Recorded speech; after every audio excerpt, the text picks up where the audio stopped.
δημογραφικό, μείζον θέμα για την ελληνική κοινωνία.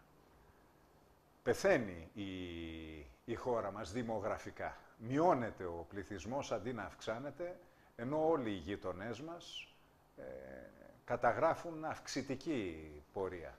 Όχι μόνο και η κρίση έχει χειροτερέψει την κατάσταση. Αυτό θέλω να πω. Και εδώ επιτρέψτε μου να μιλήσω για το μεγαλύτερο εθνικό θέμα που έχουμε, κύριε Χατζηνικολάου. Ίσως μεγαλύτερο και από το χρέος. Το μεγαλύτερο εθνικό θέμα που έχουμε... Είναι μείζον εθνικό θέμα. Είναι ότι σκοτώνουμε την νεότητα, καταρχάς. Επιτρέψτε μου βαριά έκφραση.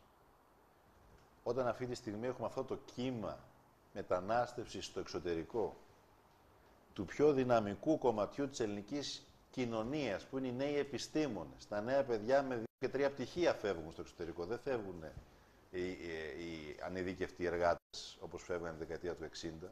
Και κυρίως, όταν οι νέοι άνθρωποι σήμερα, 30 χρονών, δεν μπορούν να παντρευτούν, κύριε Χατζηνικολάου, και να ζήσουν σε κοινό σπίτι. Και έχουν σχέσεις που μένει ο ένας στους γονείς και οι άλλοι πάλι στους γονείς.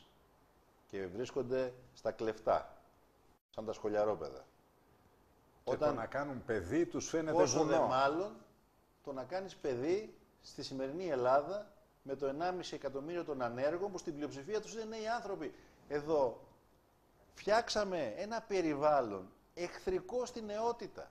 Και αυτό είναι το μεγαλύτερο εθνικό θέμα που έχουμε μπροστά μας.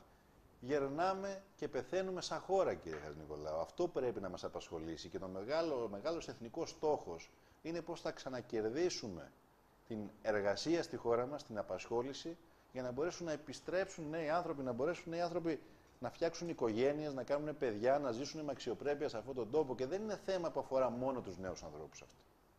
Αφορά και τους γονείς, αφορά και τους παππούδες και τις γιαγιάδες, αφορά όλο τον ελληνικό λαό. Και να δείτε όμως πόσο εχθρική είναι αυτή η κυβέρνηση απέναντι στην νεότητα. Ακόμα και το συνταγματικά κατοχυρωμένο δικαίωμα της ψήφου στα 18 το καταργεί στην πράξη. Μέσα από πράξεις και παραλήψεις. Διότι, όπως γνωρίζετε, οι εκλογές γίνονται το 15, άρα όσοι έχουν γεννηθεί το 97 έπρεπε να ψηφίσουν σε αυτές τις εκλογές. Είναι 100.000 18άριδες που τους στερείται το δικαίωμα της ψήφου με αιτίες και δικαιολογίες οι οποίες είναι γραφειοκρατικού χαρακτήρα. Και εγώ λοιπόν καλώ αυτή τη στιγμή όλους τους άλλους νέους να ψηφίσουν και για αυτούς. Να πάνε στην κάλπη, δεν με νοιάζει θα ψηφίσουν, αλλά να τιμωρήσουν αυτή την πολιτική η οποία είναι εχθρική στην νεότητα. Θέλω μία δέσμευση